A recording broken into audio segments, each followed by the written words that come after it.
Good morning. আপনারা কেমন আছেন? আশা করি ভালো আছেন। আমিও ভালো আছি। এখন বাজে 11টা 8।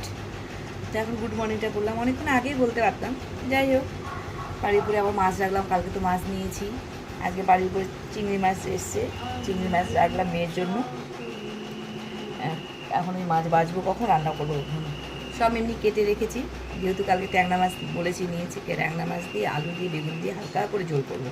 গরম পড়েছে, মাছের ডিম রয়েছে, আবার সে আর কাতলা মানে ভেন্ডি ভাজা করব। ছেলে মর্নিংয়ে গেছে, হাসপাতাল আমাদের কিছু আছে। তো এই হচ্ছে আজকের আপডেট। ছেলে এখন ঢুকবে 2:30টার দিকে, আর 2:30-3টে বেজে যাবে আমাদের খেতে নিতে।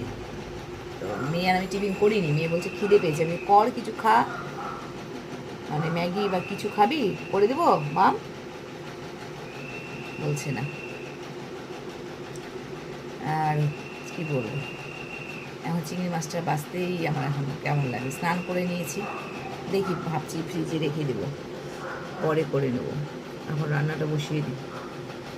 মাছের ঝোল করবো হালকা করে ট্যাংরা মাছ দিয়ে, বেগুন দিয়ে, একটা বেগুন দিয়েছি আমার জন্য, ওরা তো খায় না। আলু দিয়ে টমেটো দিয়ে হালকা করে ঝোল করবো, ভেন্ডি ভাজা করবো, মাছের ডিমের বড়া করবো। ব্যাস, এই আজকে দুপুরে মেনু।